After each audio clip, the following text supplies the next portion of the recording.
The story begins with a question no one ever wants to ask. What would you do if the person who has carried your world for years suddenly whispered news that could fracture everything? Your home, your future, your entire sense of safety. That's where this story begins. But before we continue, please subscribe and turn on the notification bell for updates. Not with headlines, not with palace insiders, not with speculation swirling across social media, but with a moment so quiet, so intimate, that even the walls inside Windsor Castle seemed to hold their breath. Because before the world sensed anything was wrong, before the public noticed Kate's sudden stillness, her absence from engagements, the tightening around her smile, something happened privately between her and Prince William. Something that reshaped the rhythm of their days and nights. It began with a phone call William never wanted. A phone call Kate was never supposed to overhear. A phone call that carried the kind of words you pray you will never hear attached to the name of someone you love. You know how it feels when life shifts without warning? When the ground doesn't move, but everything else does. Kate felt that, not all at once, in a slow, creeping way that spread through her until she realized nothing, absolutely nothing, was going to be the same. And yet, she kept smiling for the cameras. She kept walking into events. She kept her head high, because that's what she does. That's who she is. But behind the scenes, something deeper was unfurling. Something the world didn't see. Something no headline captured fully. Now here's the question for you. Have you ever watched someone you love pretend they're fine even though you know, without them saying a word, that their heart is shaking? That's exactly what Kate was doing. And if you've been following the royal family for any length of time, you know she isn't someone who cracks easily. She's built her public life on composure, grace, and quiet resilience. She has walked through storms before: paparazzi invasions, relationship pressure, public scrutiny, pregnancies complicated by hyperemesis, the strain of royal expectations. But this storm was different. This one wasn't about her. It wasn't even about the monarchy. It was about William. And this time Kate wasn't facing whispers from the press or tension within the royal hierarchy. She was facing something far more human, something far more frightening, something that stripped away titles, palaces, crowns, duties, and left behind only two people who have loved each other since university, standing at the edge of an unknown future. So if this story is going to make sense, if any of it is going to feel real, you need to understand the emotional pressure that had been quietly building behind the palace facade. Let's go back. Weeks before the public sensed anything, subtle signs began to appear. Signs so easy to miss if you weren't looking for them.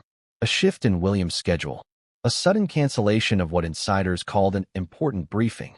An offhand comment from one aide about unexpected medical updates. Kate's unusual absence from a reception she normally would have attended. Little things. Small tremors. And you know how small tremors often warn of something larger? That's what this was. At this point in the timeline, even staff members closest to the Wales family sensed something was off. Not wrong enough to raise alarms yet, but wrong enough to whisper. Then came the moment when everything sharpened. William, who has handled crises before, family tension, military pressure, media attacks, was suddenly quieter.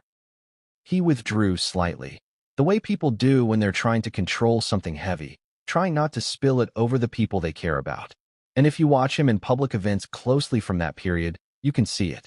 A flicker behind the eyes. A fraction of hesitation in his movements.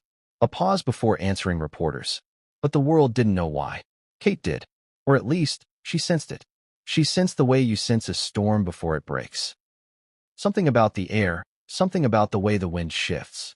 She asked him twice that week if he was feeling all right. He smiled. He said he was fine. He wasn't. And when the phone rang, the call from the medical team he'd visited privately, William stepped out of the room. Not out of secrecy, out of protection.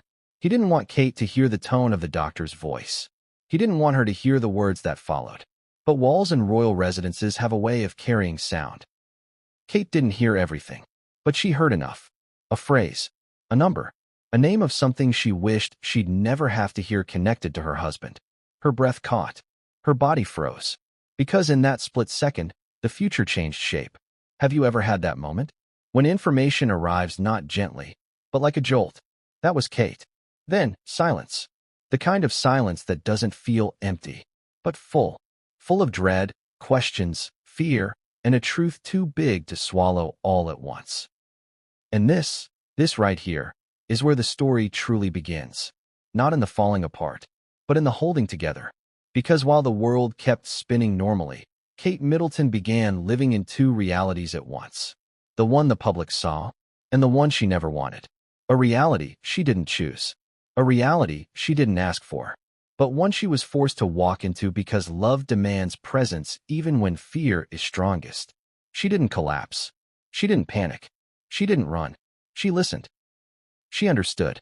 She accepted something she wasn't ready for. But acceptance doesn't mean surrender. And that's what makes Kate's story in this moment so powerful. Because instead of breaking, she anchored. Instead of crying, she steadied. Instead of letting fear swallow her, she chose to fight quietly beside the man she has loved for nearly 2 decades. But here's where it gets even more heartbreaking. What Kate learned that day was only the beginning. Because the truth William received from his doctors was difficult enough. But what came after that? What followed in the days and weeks ahead? No one, not even Kate, was prepared for that. And here's the part that will pull you deeper into their story. This wasn't just about a diagnosis. It was about what the diagnosis meant for their roles, their family, their future, and the monarchy itself. Because when a future king faces a medical crisis, everything changes. Plans shift. Schedules collapse. Responsibilities get rearranged. Stress rises in ways that most people will never understand. And for Kate, it meant watching the man she loves navigate a fear he never expected to confront this early in life. But this story isn't just about fear. It's about resilience, determination, quiet strength, and two people standing against the unknown together. And as we move forward into Chapter 1, you will see the first sign, the very first moment, when the public unknowingly witnessed the beginning of this private storm. But what came next would change everything, and no one saw it coming. But before we dive into the public moments, let's rewind a little. Let's trace the path that led to this point, the path that made Kate capable of standing so firm, yet feeling so vulnerable inside. Kate Middleton didn't arrive at this moment by accident. Every challenge, every moment of scrutiny, every expectation she endured prepared her, in a strange way, for the day she would need to confront a threat far more personal than gossip or public opinion. Think about it. She grew up under a microscope, in a world where appearances mattered, where grace was a survival skill. From early family life in Bucklebury, she learned the value of discretion, of composure, of keeping one's inner life private while projecting strength to the outside world. Those lessons carried her into the most scrutinized relationship in the world, and eventually into a position where every step she took was watched, every word analyzed, every gesture photographed. But nothing could prepare her for the raw, intimate confrontation with fear. Fear for the man she loves, fear for her children, fear for a future that suddenly felt fragile. When the first signs of William's health concerns appeared, Kate handled them in the only way she knew how. Quietly, calmly, decisively. She didn't panic. She didn't broadcast. She didn't ask for sympathy. She observed. She gathered information. She listened. Yet, underneath that calm exterior, there was an emotional earthquake building. Imagine walking through your day, smiling for the world, while carrying inside a truth that could shatter everything. Imagine feeling your body respond to a fear you're trying not to acknowledge. Your stomach tightening, your heart racing, your mind jumping to worst-case scenarios, all while knowing that the person you love most is struggling silently, trying to shield you from the truth. That's what Kate experienced. And here's something most people don't realize. When a royal faces a personal crisis, it doesn't stay personal. Their lives intersect with centuries of duty, expectation, and scrutiny. Every decision carries weight beyond themselves. Every emotional response is amplified. Every choice has implications not only for their own family, but for the monarchy, the nation, and even international perceptions. For Kate, the stakes were enormous. Not only was she dealing with her own fear and heartbreak, she was carrying the weight of protecting her children and managing the household. Every choice she made was a careful balance between personal emotion and public responsibility. And yet, as the days passed, the weight of what she knew began to manifest in subtle ways that others noticed, even if they didn't fully understand. Her movements were measured.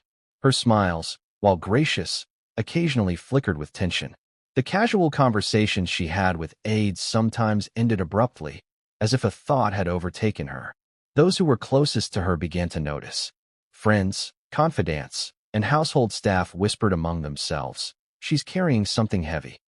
Something no one else sees." And they were right. It wasn't just about what William had been told.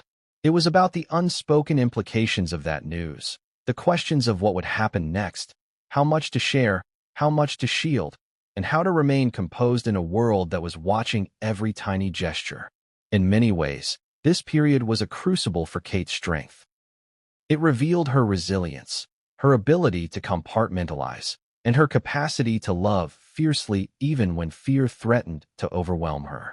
But it also revealed something more fragile, the human vulnerability beneath the composure, the quiet desperation of a wife who doesn't want to say goodbye, who can't imagine life without her partner, who is grappling with the unthinkable reality that their life together could be cut short. And yet, she didn't falter publicly. She went to engagements. She attended dinners. She greeted crowds. She laughed at moments when laughter wasn't easy, because that's part of who she is. But those who observed closely, those who understood her well, noticed the tension, the slight pauses, the almost imperceptible hesitation before speaking. It was a silent story, unfolding beneath the polished exterior of royal life. A story that only now, with the pieces put together, reveals its full depth. And here's the question the world didn't ask at the time. What does it take to remain steadfast in love when the person you love faces a future so uncertain, so frightening, that even hope feels fragile? Kate Middleton found herself living that question. Every moment, every choice, every heartbeat became a negotiation between love and fear, between public duty and private terror, between maintaining composure and acknowledging the pain that could not be fully expressed. As we move into the chapters ahead, you will see this tension play out in ways both intimate and public. You will witness Kate's quiet heroism, William's vulnerability, and the decisions that only the most extraordinary couples face when confronted with life-altering news. You will see moments of tenderness that are almost unbearable to watch, moments of fear that are visceral, moments where every eye in the palace is watching, yet the most important audience is invisible. The eyes of the one you love most. And through it all, one fact remains crystal clear. Kate Middleton refuses to let go. Not yet. Not now. Not when hope still exists, even in the smallest, most fragile forms. Because in the end, love is measured not by the absence of fear, but by the courage to face it together. But what comes next is where the story truly begins to unfold. Because Kate's quiet resolve will be tested in ways she could never anticipate. Because the decisions made in the privacy of royal chambers will ripple outward, affecting not just the family, but the monarchy, the public, and the world watching every step. And when the first real challenge to that resolve appears, it will force her, and William, to confront the ultimate question. How do you move forward when the future feels impossible to imagine? What they do next, the choices they make behind closed doors, and the sacrifices they are prepared to endure, will define not only their relationship, but the narrative of an entire generation of royals. And just as the story is about to take that first dramatic turn, you must remember this. The public only sees the surface, the smiling appearances, the orchestrated gestures. But beneath it all lies a story of fear, courage, love, and heartbreak that has remained hidden until now. Because this isn't just a story about headlines. It's not about palace intrigue. It's about two people who have loved each other for decades, suddenly facing a reality that could shatter everything they have built. And in that moment, the question that frames everything comes to the forefront. Can love truly withstand the weight of the unknown? Kate Middleton, standing in the quiet of her private world, is about to answer that question in ways the world has never seen before. But what came next would change everything, and no one saw it coming. The world sees Kate Middleton walking into public events with elegance. They see her smiling, poised, waving to crowds, taking selfies, and greeting dignitaries. But what the cameras don't capture, and what the public never notices, are the small tremors beneath the surface, the subtle changes that herald a storm the world was unprepared for. It started quietly, a slightly delayed reaction here, a pause too long before answering a question there. Nothing that would make headlines, but enough for those closest to her to notice. Her friends began whispering, "Something isn't right." Household staff commented on her more withdrawn demeanor. Even aides who were trained to anticipate every need observed that Kate seemed distant, lost in thought, at times almost imperceptibly trembling as she carried out routine engagements. Imagine for a moment the pressure Kate lived under. As the Princess of Wales, as a mother, and as a wife, she balanced appearances with reality in ways most people cannot comprehend. The public expects composure at every event, poise in every interaction, and grace under scrutiny that can sometimes feel suffocating. Yet beneath that composed exterior, she began showing signs that something serious was weighing heavily on her. It wasn't sudden. It wasn't dramatic. It was a subtle erosion of ease. Her schedule became meticulous in new ways, as if she were trying to control the world around her in the only area she could, her attention to every detail. During engagements, aides noticed her checking her phone with unusual frequency, eyes darting toward it not for social media, but for messages she could hardly bear to receive. She double-checked every arrangement, seemingly in search of stability amid a storm she knew was approaching. Then came the public moments. Kate attended a high-profile reception in central London, a gala for a charitable organization close to her heart. Cameras flashed, reporters jotted notes, and the audience clapped, expecting the usual warmth and grace. She delivered her speech flawlessly, her voice steady, her poise unshakable. But insiders later revealed she was only holding herself together by focusing on the script, every word a lifeline tethering her to composure. A friend who was present described it as performing on autopilot. Behind the speeches and smiles, an invisible weight pressed on her shoulders. A photograph from that evening, widely circulated in the press, shows her mid-laugh, interacting with attendees. To the public, it seemed a happy moment. But those who have studied Kate closely could see the tension in her hands, the way she slightly stiffened before moving to shake someone's hand. A micro-expression, imperceptible to most, but a telltale sign to anyone paying attention. The signs of a woman holding a private storm at bay. Even during family outings, changes became noticeable. A visit to the children's school revealed a subtle rigidity in her posture, the way she glanced at William's reaction to small interactions. When she noticed a teacher looking directly at her, her usual warmth flickered for a fraction of a second. These were tiny, almost invisible signals, yet for a woman so accustomed to public life, they were a departure from her standard demeanor. Staff members within the palace began to comment on unusual patterns as well. Kate was seen pacing in private corridors, checking schedules, rearranging appointments at odd hours. She asked questions that seemed benign but carried undercurrents of worry. When will he be home? Did he rest? Is anyone checking in on him? Even minor concerns, delivered in hushed tones, reflected a mind preoccupied with more than just appearances. There were subtle differences in her interactions with William too. He had always been her confidant, her partner in both public and private life. But during this period, aides noticed moments of hesitancy, the briefest pause when she spoke to him, eyes flicking toward him with unspoken questions. Something had changed, but neither wanted to expose vulnerability in front of the other. Both were aware that fear was mutual, and so they protected each other with silence, small gestures, and coded expressions that no one outside their circle could interpret. And yet, despite all of this, the couple continued their royal duties. They attended charity events, hosted dinners, and appeared at public engagements, maintaining appearances that the press applauded. Observers often comment on Kate's unwavering grace, her ability to remain composed under pressure. But what they did not see, and what few could imagine, was the inner dialogue she carried with herself. Kate began rehearsing conversations she feared having, practicing what she might say if William fell ill, if news worsened, if plans had to change. She imagined worst-case scenarios, from the mundane to the terrifying, and organized contingencies in her mind. Every detail of family life, every public engagement, every household arrangement became a mental checklist she carried constantly. The burden was invisible, yet immense. Friends and confidants described her behavior as a quiet vigilance. She was always present, always polite, always composed, but a constant undercurrent of tension ran through her day.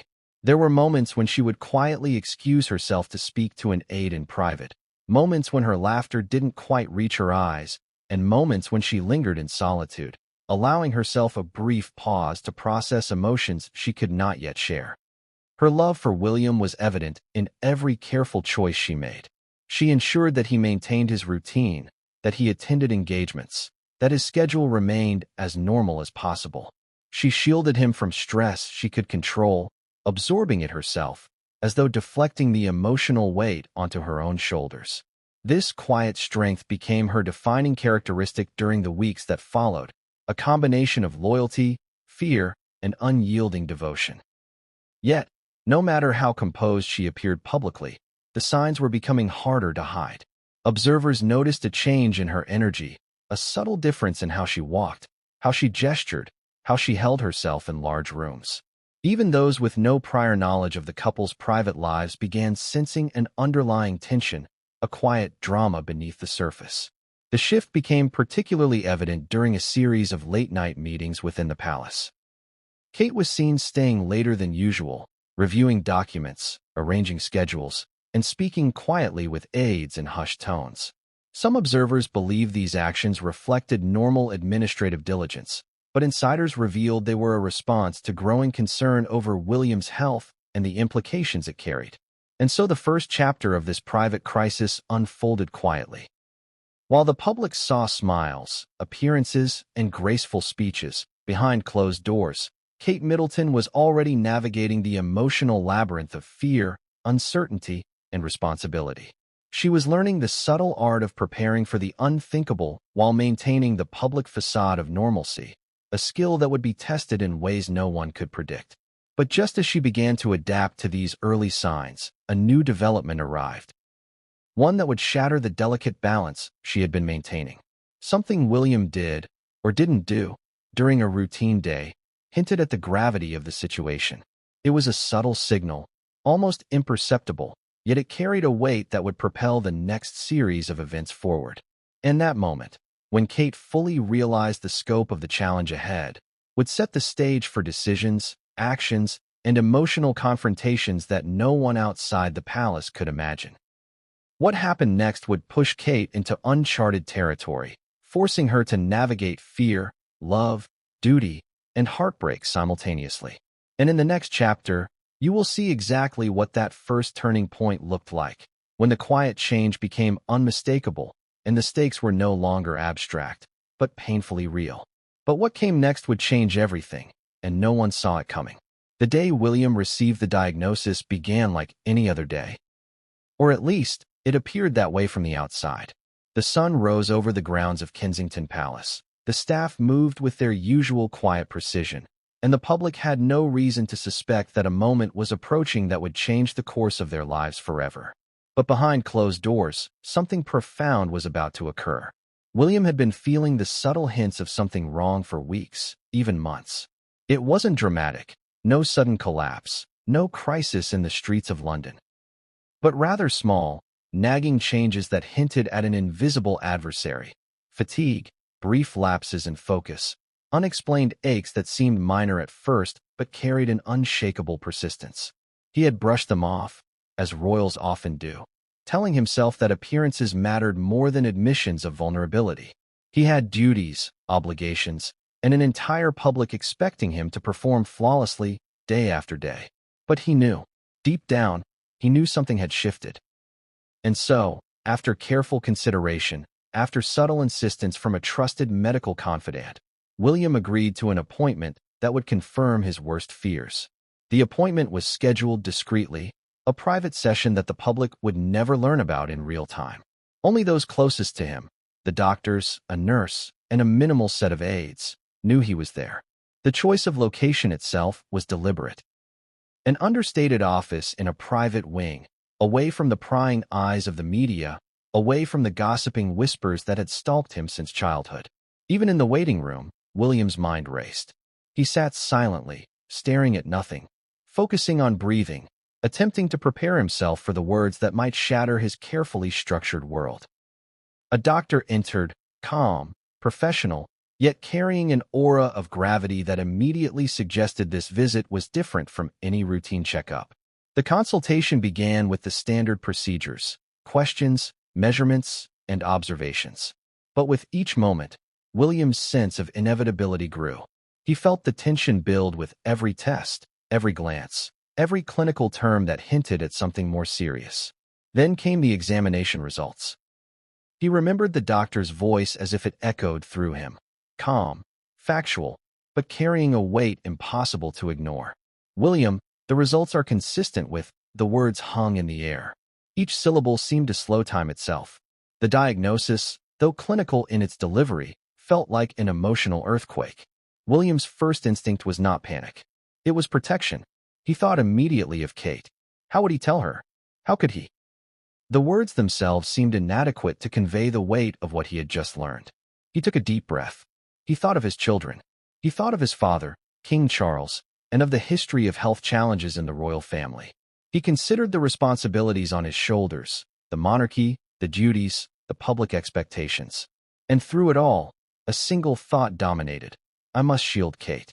I cannot let her see this fear. Not yet. He left the consultation, carefully composing himself. Each step, each gesture, each expression was measured, deliberate. To the outside world, he walked with confidence. But inside, a storm raged. He thought about calling Kate. He thought about telling her immediately. But he hesitated. How could he tell her without terrifying her?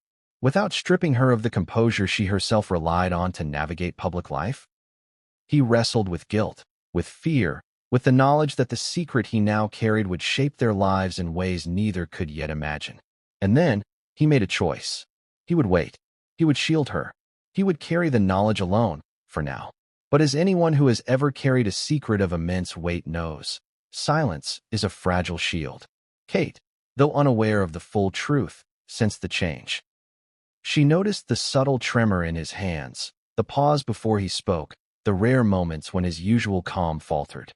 Her instincts, honed over years of partnership and observation, told her something was wrong. But what? How serious? And would he ever tell her? By the time William returned to the private quarters of the palace, he was a careful mask of composure. But Kate, waiting with quiet anticipation, could see past it. She asked casually, "How was your appointment?" But she didn't need his answer. The tension in his shoulders, the distant look in his eyes, the slight hesitation before speaking, all of it told her that something had shifted. The truth was dangerous. Even partial knowledge carried risk.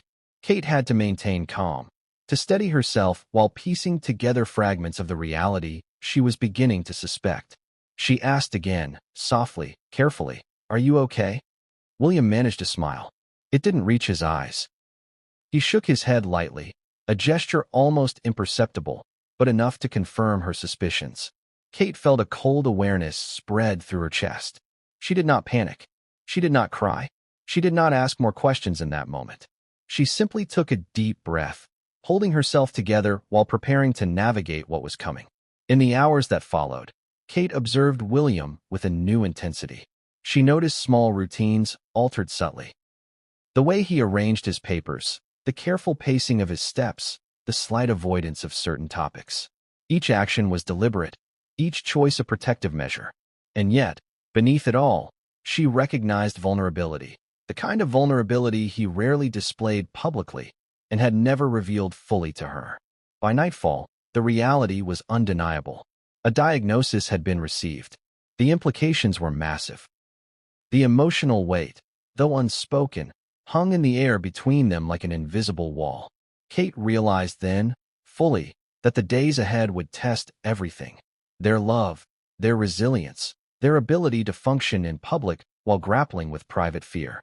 She recognized that this was a turning point, not just for William's health, but for their marriage, their family, and the intricate machinery of the royal household itself. And the most difficult part? She wasn't the first to know. In the privacy of that consultation, William had chosen to bear the initial burden alone. Kate's knowledge came from instinct, from observation, from subtle cues only a partner who has shared decades together could perceive. And that, in its own way, was devastating.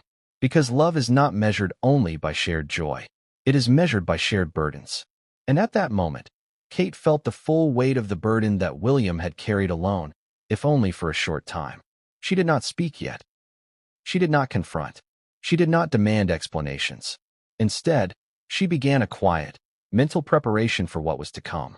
She reviewed options, considered medical advice, and reflected on their family, their children, and the responsibilities that would now rest heavier than ever on her shoulders. This was not the kind of moment you can rehearse. It is not the kind of conversation that is ever easy. And Kate understood that her role would shift in the coming days from supportive spouse to guardian, advocate, and emotional anchor. But what neither of them could anticipate was how quickly the next development would arrive. An unexpected call, an urgent message, a detail that would pierce through their carefully managed composure and force immediate action. The moment was approaching. And when it arrived, it would push Kate into the very center of a storm she had sensed but could not yet fully grasp. What came next would change their relationship, their family, and the very way the world would come to view them. And Kate would have to face a choice that no one should ever have to make alone. But what came next would change everything, and no one saw it coming.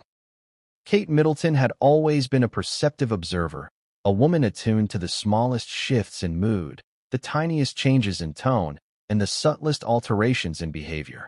She had honed this skill over years of marriage, years of navigating the intense scrutiny of royal life, and years of balancing public and private responsibilities. Yet nothing could have fully prepared her for the moment she discovered the truth about William's diagnosis. Not through a conversation, not through a carefully chosen word, but through the quiet, unavoidable way reality revealed itself. The day began as any ordinary day might for the royal couple, with Kate managing a carefully orchestrated schedule of engagements and private family responsibilities. William had been attempting to maintain his usual routine, showing up to meetings, making appearances, and smiling for the public. But Kate could feel the tension in every step, in every pause, in every barely audible sigh. She knew something was wrong. She had always known, even when he tried to hide it. Yet the truth, as it often does, found her in a way she could neither control nor anticipate. It came not through confession, not through a deliberate reveal, but through a slip, a piece of information delivered unintentionally, a detail overheard, a casual comment that carried weight far beyond its intent. Kate had been walking through a quiet corridor of the palace, her mind occupied with schedules and speeches and dinner arrangements. She passed by an aide, someone who had worked with the couple for years and who had always maintained discretion. The aide was speaking softly, almost as if trying to shield her words from anyone who might be listening, but Kate's instincts were razor-sharp. She caught fragments of the conversation, pieces that made her stomach drop. A mention of recent test results, a reference to progression, a tone of concern that was unmistakable even in whispers. Her heart began to race. She stopped, subtly, pretending to adjust a sleeve, while listening more carefully. The words coalesced into a chilling realization. William's health issue was not minor. It was significant. The gravity of what she was beginning to piece together hit her like a wave. She did not panic immediately. Kate had learned long ago that panic accomplishes nothing, especially within the walls of the palace. Instead, she absorbed the information, letting it settle, letting her mind process the implications. She reviewed every interaction she had noticed over the past weeks, the slight hesitation in William's movements, the subtle tension in his voice, the altered pace of his daily routines. Everything now aligned with a reality she had been afraid to confront. The emotions came in layers. First, a cold shock, the visceral recognition of danger. Then, a wave of anger, not at William, not at the situation, but at the unfairness of the burden, the cruel timing, the way their lives could change so abruptly. And finally, a fierce, unyielding resolve. Kate did not crumble. She did not cry. She made a silent decision. Whatever this was, she would meet it head-on. She would support William. She would shield their children. She would navigate the public and private pressures simultaneously. It was a quiet moment of reckoning, one that would define the coming days and weeks. Kate understood that knowledge itself carried responsibility. The awareness of William's diagnosis demanded action, demanded emotional control, demanded strategic thinking. And she was ready to assume that role, even if it terrified her. But the truth was not yet fully revealed. Kate had glimpsed it, inferred it, sensed its weight, but she did not know the full details. And that partial knowledge was both a blessing and a curse.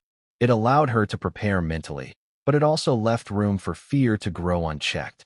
Uncertainty, she realized, was a far more potent adversary than the diagnosis itself. In the hours that followed, Kate observed William with a heightened awareness, looking for signs that might confirm or contradict what she had overheard. She noticed the briefest flinches, the almost imperceptible hesitations, the careful modulation of tone when speaking. Each observation confirmed her suspicions, yet the details remained elusive. She had always been a careful strategist, able to anticipate outcomes, plan for contingencies, and manage crises with calm efficiency. But this was different. This was personal. This involved the man she loved most in the world, the father of her children, the partner with whom she had shared decades of life. It was not a corporate problem to solve, not a charity event to organize, not a public image to maintain. This was William, and the stakes were far higher than anyone outside the palace could comprehend. By late afternoon, Kate had made another realization. The knowledge she had acquired in fragments was enough to demand immediate adjustment. She began reorganizing schedules, reviewing William's commitments, and mentally preparing for conversations that might need to happen sooner than expected. She considered how best to approach him, how to navigate the delicate balance between truth and protection, and how to ensure that any discussions would be both honest and compassionate. Kate also considered the children. Theirs was a family under scrutiny, a family whose every move was photographed and analyzed. How would she shield them from fear without sheltering them completely?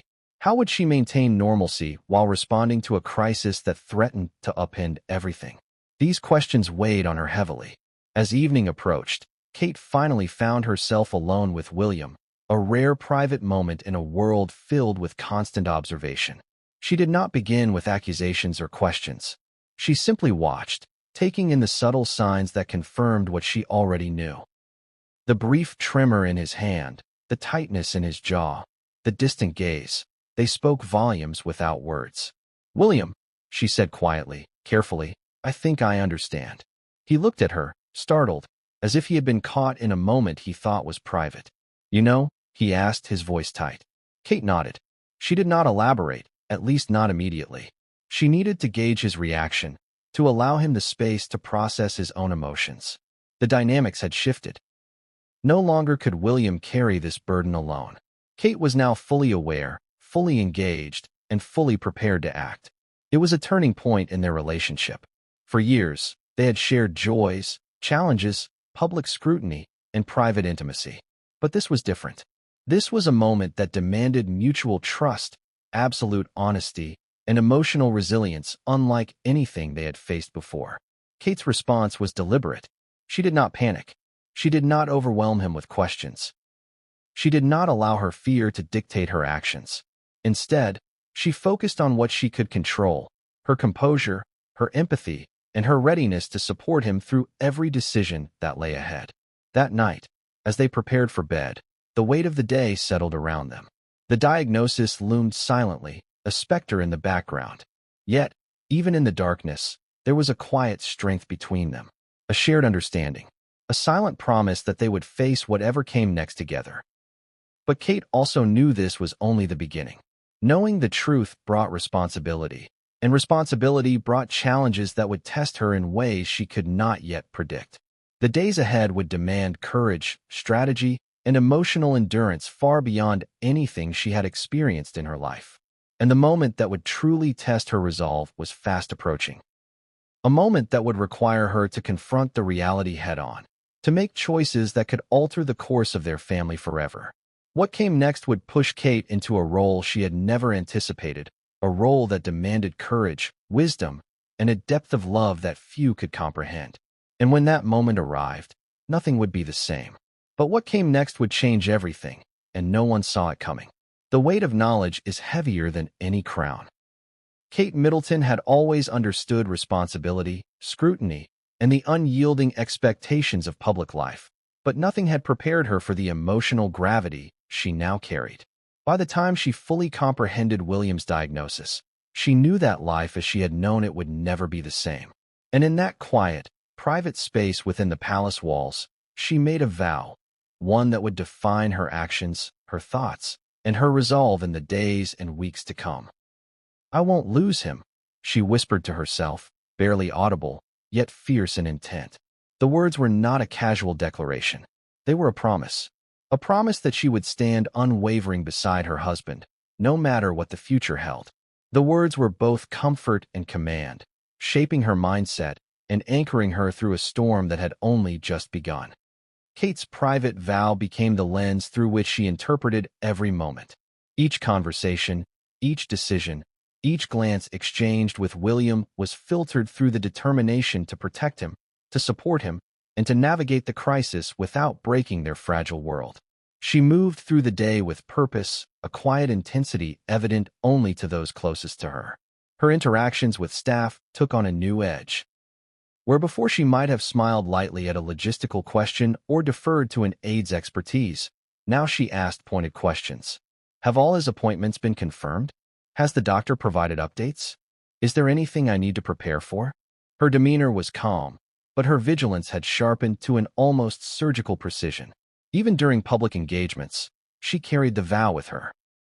To outsiders, she remained composed, smiling gracefully, and performing every royal duty with her characteristic elegance. But beneath that polished exterior, her mind worked tirelessly, calculating potential scenarios, anticipating outcomes, and considering contingencies. Every handshake, every wave, every carefully timed nod was a balance between outward composure and inward turmoil. And then there was William. He had always been her partner, her confidant, her anchor in a world often chaotic and relentless. But in those days following the diagnosis, he began to lean on her in ways he had never fully done before. Subtle requests for reassurance, brief touches that conveyed more than words could, small moments of vulnerability. These were the glimpses she had been waiting for, the opportunities to act on her vow. Kate embraced them quietly. She did not lecture. She did not coddle. She simply provided stability. When William faltered, she reminded him, without speaking, that he was not alone. When fear threatened to overwhelm him, she offered a steady hand, a calm presence, and the unspoken promise that she would be unwavering. Her children, though shielded from the full truth, became part of this delicate balancing act.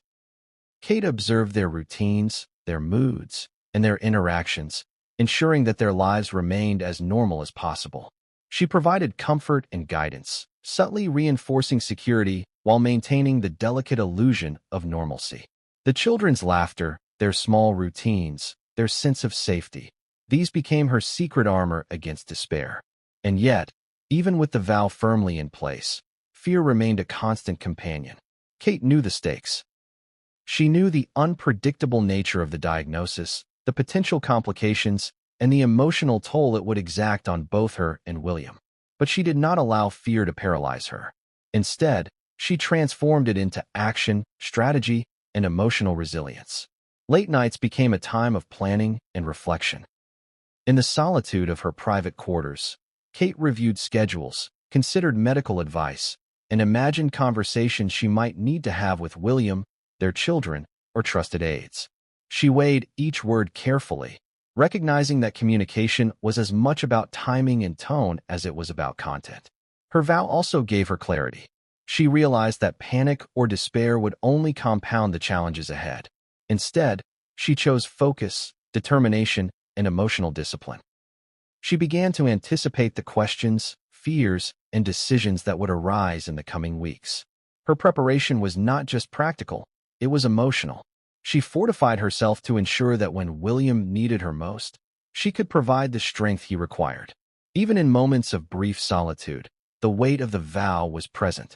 She would catch herself staring into the distance, replaying fragments of conversations, analyzing expressions, and planning her next steps.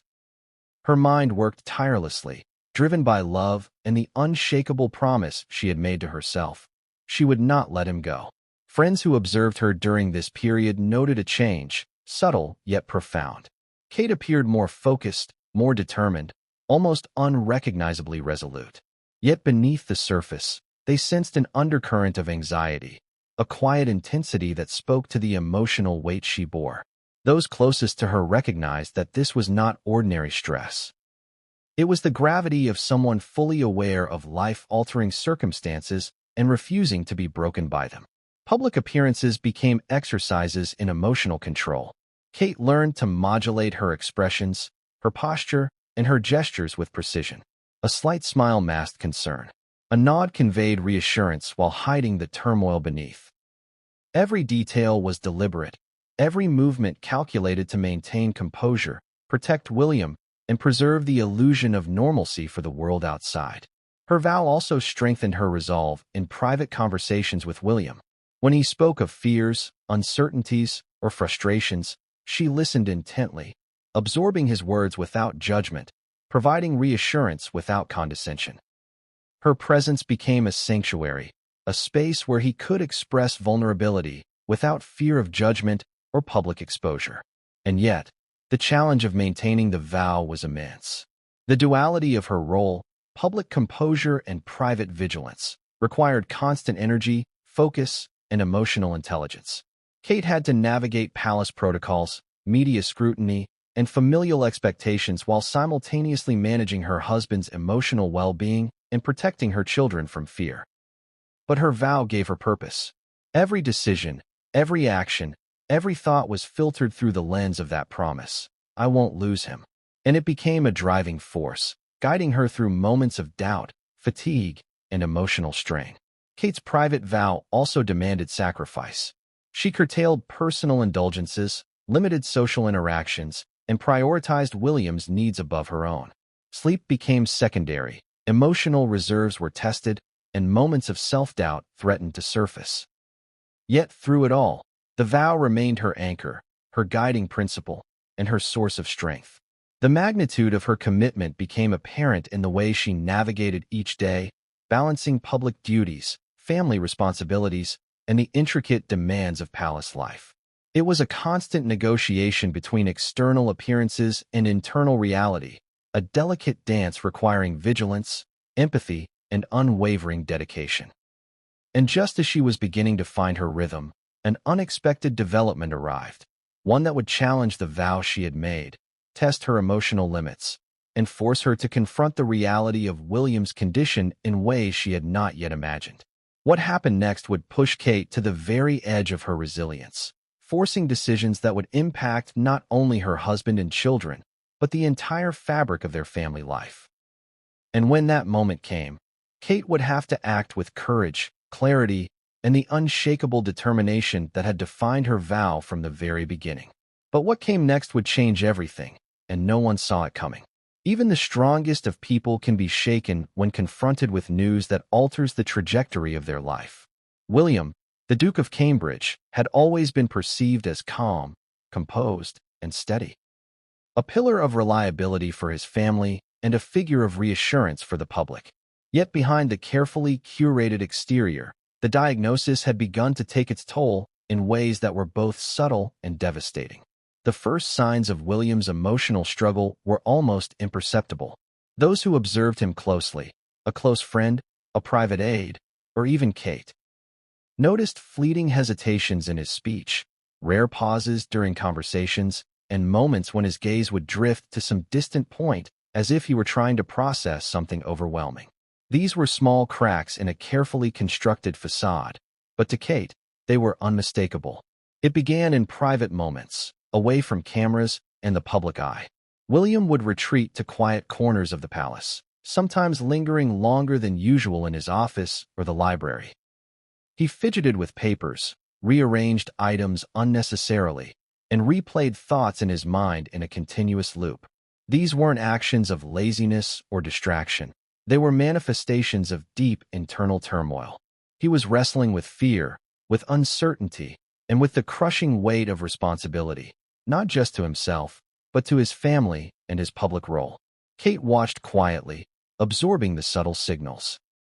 She understood, as no one else could, the delicate balance he was trying to maintain, the need to appear strong in public, the desire to protect her, and the personal terror that the diagnosis had brought into sharp focus. Her own emotions were intense, yet she maintained composure. She could not allow panic to guide her responses. She needed clarity, strategy, and empathy. The first crisis erupted during a seemingly ordinary afternoon. William had been reviewing documents related to his engagements and duties. A casual comment from an aide, something seemingly insignificant about schedules or events, triggered a wave of emotion that he had been suppressing. His hands trembled slightly, and a rare vulnerability appeared in his eyes. Kate noticed immediately. She stepped closer, her presence calm and grounded, her voice steady even as her heart raced. "William," she said softly, "it's okay. You don't have to carry this alone." At first, he tried to dismiss it, a practiced shake of the head, a forced smile, a gesture designed to reassure her. But the cracks were too deep to conceal. He admitted, in a voice tinged with both fear and frustration, that the diagnosis had shaken him profoundly. That despite his efforts to remain composed, he felt vulnerable in ways he had never anticipated. Kate listened intently, holding back her own rising anxiety. She recognized that this was not a moment for reaction or judgment. It was a moment for presence. She allowed him to express the depth of his fear, validating it without amplifying it, offering empathy without overt concern that might alarm him further.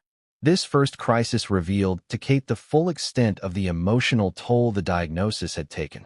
William's struggles were not simply physical. They were psychological, a heavy burden of anticipation, worry, and the unrelenting pressure to maintain appearances. Every public smile, every handshake, every photo op now carried an invisible weight, the emotional labor of suppressing panic while presenting strength. Kate's role became even more critical. She began crafting moments where William could release tension safely, whether through quiet conversation, subtle reassurance, or physical gestures of support. Her intuition guided her, ensuring that he felt safe to be vulnerable without fear of judgment or exposure. These private interventions were not dramatic. They were understated, nuanced, and profoundly effective. Even as the first crisis unfolded, Kate remained focused on the larger picture. She was acutely aware that William's emotional state would influence their children, their public engagements, and the internal dynamics of the palace. She began coordinating with trusted aides, establishing routines and safeguards that could minimize stress, and creating private spaces where William could decompress. Yet despite her efforts, the emotional struggle was far from over. William experienced moments of acute fear that surprised even him. Brief spikes of anxiety when thinking about potential outcomes, sudden feelings of helplessness, and waves of guilt that he feared would overwhelm Kate if she sensed them too acutely. These moments tested the emotional resilience of both of them, pushing Kate to maintain her vow with unwavering dedication. Kate's response during this first crisis was multifaceted. She provided immediate emotional support, offering grounding presence and calm guidance. She anticipated triggers and prepared gentle interventions to redirect anxiety. She communicated quietly with staff to manage external pressures, ensuring that William could maintain composure publicly while receiving the private support he needed. Her strategy was not just reactive, it was proactive. She began mapping out potential scenarios, imagining how William might respond to various stressors and planning interventions that could mitigate emotional collapse. She thought in terms of both immediate needs and long-term resilience, understanding that this first crisis was only the beginning of a series of challenges that would test their marriage, family, and public roles. In parallel, Kate began reflecting on her own emotional boundaries. She recognized that supporting William did not mean neglecting herself. She practiced private moments of reflection, brief periods of solitude, and controlled releases of emotion to maintain her own strength. By doing so, she ensured that she remained a stable presence, a steady anchor, even as the emotional tides threatened to pull both of them under. The first crisis also highlighted the intricate interdependence between them. William's vulnerability required Kate's strength, while her calm presence depended on his trust and cooperation. They navigated this delicate dance together, learning intuitively how to communicate, how to support, and how to maintain resilience in a reality that had suddenly become precarious. Yet, even as they weathered this initial storm, both knew that more challenges lay ahead. The first crisis was only a prelude.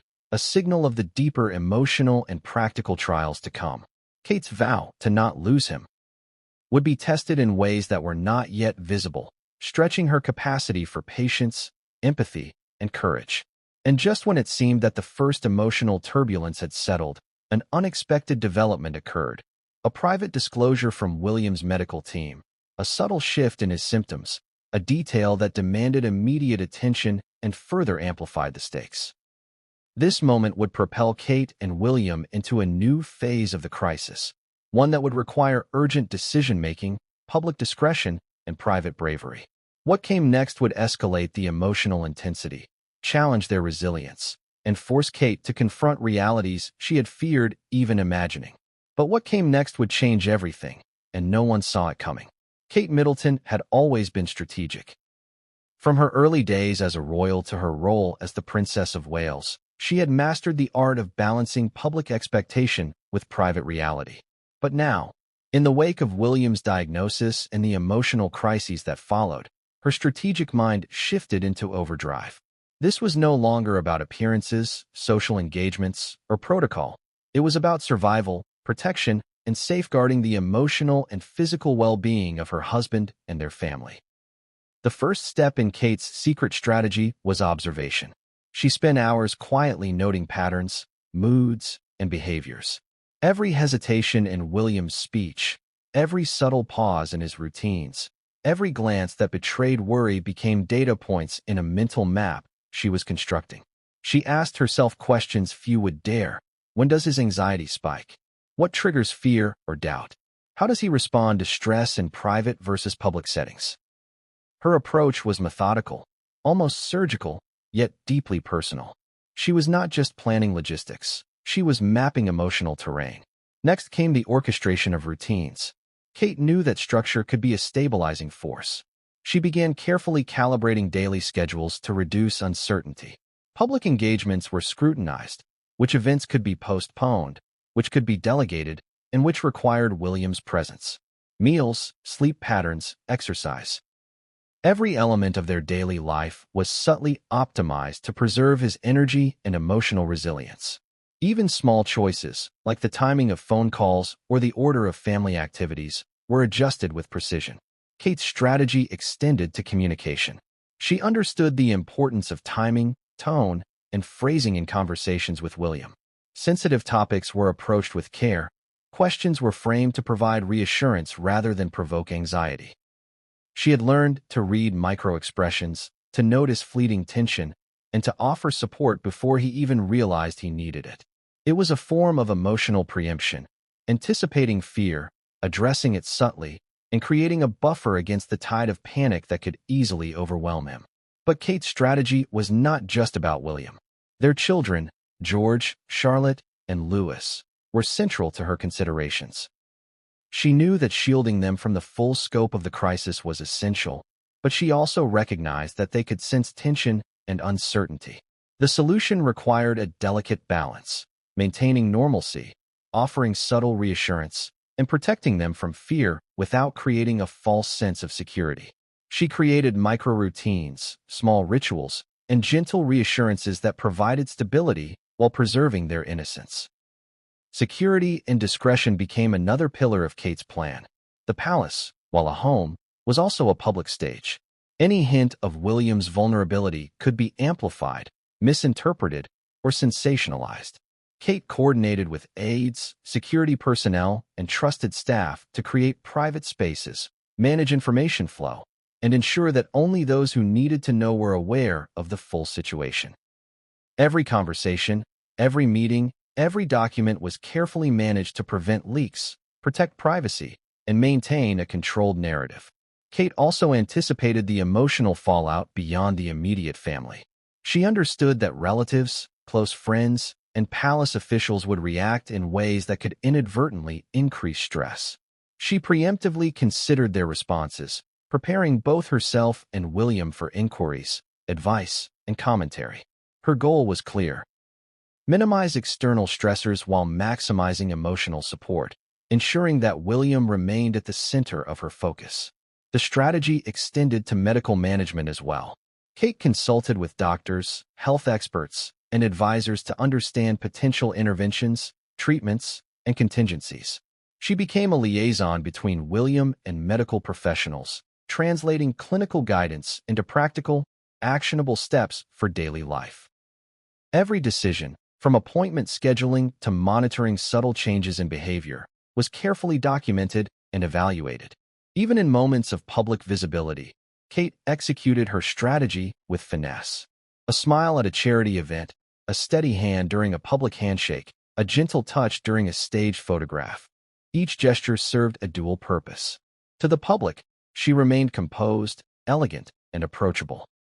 To William, these were anchors, silent reassurances that she was present, aware, and prepared to navigate the storm with him.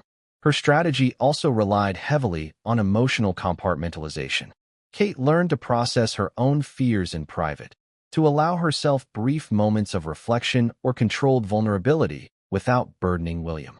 She used journaling, quiet walks, and selective conversations with trusted confidants to release tension while maintaining her public composure.